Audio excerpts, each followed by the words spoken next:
আল্লাহর আরশে যাচ্ছে বসে, জিবরাইল বলছে এখানে আরো কত মঞ্জিল আছে, কি রাস্তা আছে আপনি জানেন?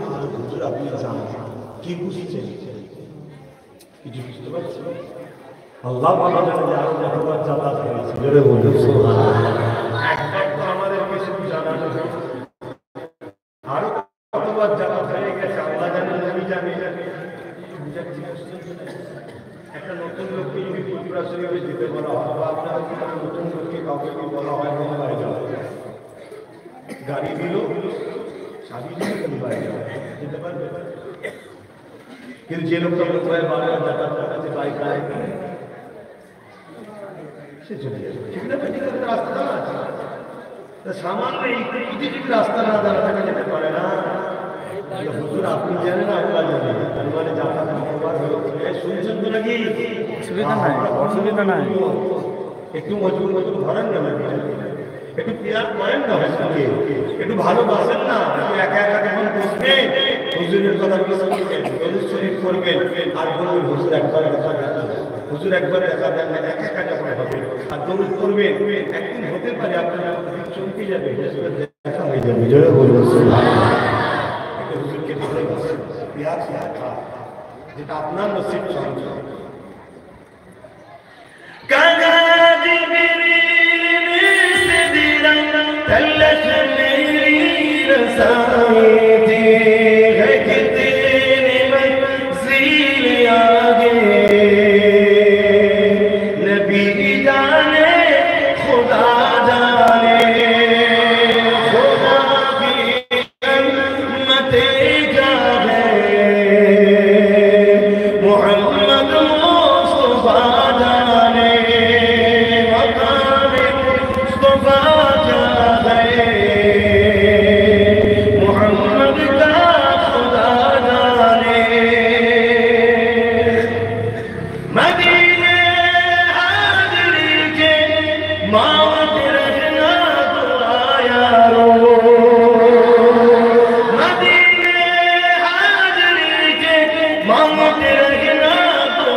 এখন তো কিছু মুনাফিক হয়ে গিয়েছে, বলে মদিনায় দিতে লাগবে না, মরে গেছে কথা বুঝে আসছে। আবার কিছু বেরিয়েছে, তারা বলে মক্কা মদিনা শরীফ আর জেরুজালেম মসজিদে আসা ছাড়া অন্য জায়গায় ভ্রমণের উদ্দেশ্যে সবের উদ্দেশ্যে যাওয়া নাকি নিষেধ আছে। আরে মাথা মোটা গাধা, এটা নামাজের নিয়েছে, নামাজের নিয়েছে মক্কা শরীফ মদিনা শরীফ আর মসজিদে আসা ছাড়া অন্য কোনো জায়গায় যদি নিয়ে ঘুরে যায়, ঘুরে মসজিদে গেলে নাকি বেশি হবে, এটা ইসলামের নিষেধ।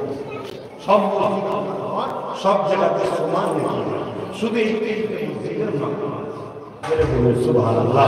কিন্তু এই হাদিসটাকে জিয়ারতে লাগবে, খাজা হুজুরের দরবারে যাবো বলছে দেখা, চলিদের দরবারে যাওয়া মুসা নবীর সুন্নাত, জোরে বলুন সুবহানাল্লাহ।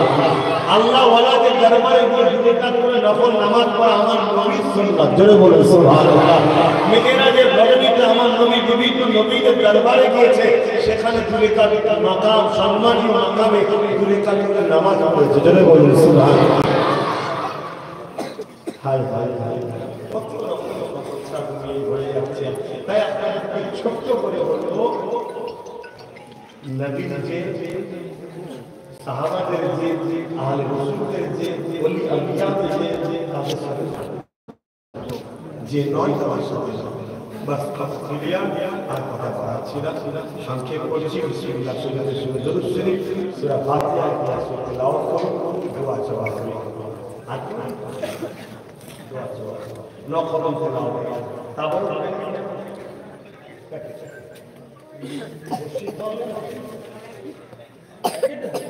লাইন দিতে হবে, সামনে থেকে দিতে শুরু করুন, শেষ করে